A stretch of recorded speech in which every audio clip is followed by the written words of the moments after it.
Yes, ikiwa imesalia masaa machache tu twende tushuhudie nusu fainali nyingine ya kombe la dunia mwaka 2026 kati ya England dhidi ya Argentina, bingwa mtetezi. Zipo story nyingi ambazo zinazungumzwa sasa hivi kuelekea kwenye mchezo huo. Moja ya story ambayo naenda kukusogezea kwako mtazamaji wetu wa PMTV Update ni kuhusiana na story ambazo zinaendelea pale Argentina. Vyombo vya habari vya Argentina wenyewe vinazungumza mashaka yao ama wanajipa uhakika hivi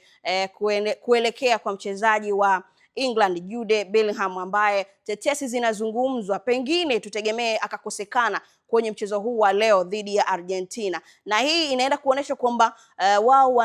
wamepokea kama vile uafadhali kwa upande wao, maana kwamba kukosekana pengine kwa Jude inaweza kapa urahisi Argentina leo kwenda kufanya vizuri zaidi mbele ya England. Story kubwa ni kwamba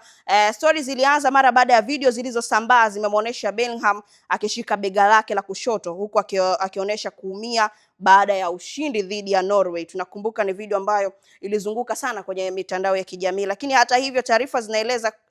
zinaeleza kiungo huyo amekuwa akisumbuliwa na tatizo hilo tangu alipoumia akiwa anaitumikia Real Madrid mwaka 2025. Tatizo halijaanzia msimu huu tu, lakini licha ya hali hiyo Bellingham anatarajia kuanza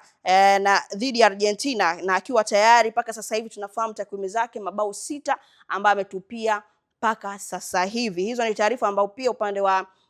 vyombo vya habari kutokea England nao pia vinazungumza kwamba mchezaji yuko fiti na anatarajia kucheza siku hii ya leo. Baada ya ushindi dhidi ya Norway, Bellingham pia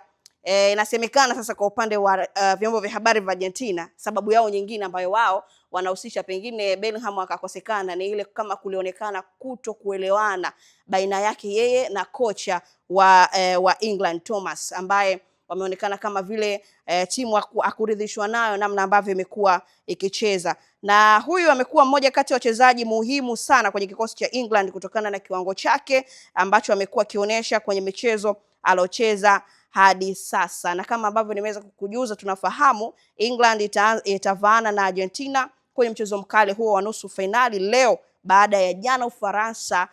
kushindwa kufanya vizuri dhidi ya Spain na ikapelekea kuaga mashindano rasmi kwenye michuano hii ya kombe la dunia mwaka huu 2026. Kwako wewe mtazamaji na mwanasoka mwenzangu, pengine labda unadhani inaenda kuleta unafuu kama ikitokea Jude Bellingham akakosekana kwenye mchezo huu wa leo dhidi ya Argentina, ama pengine ni kujichosha tu, au wewe mwenyewe unaona kama ni kweli atakosekana kwa namna ambavyo tumetazama kama amekuwa na majeruhi kwenye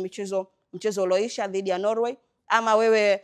wasijidanganye mashabiki wa Argentina, wajipange kwa ajili ya kazi nzito kutoka kwake Jude Bellingham. Mimi naitwa Kaina kama ambavyo nimekwambia, lakini nipo na director Nyone, kisha kwamba unabashiri na PMBet kupitia website ya pmbet.co.tz.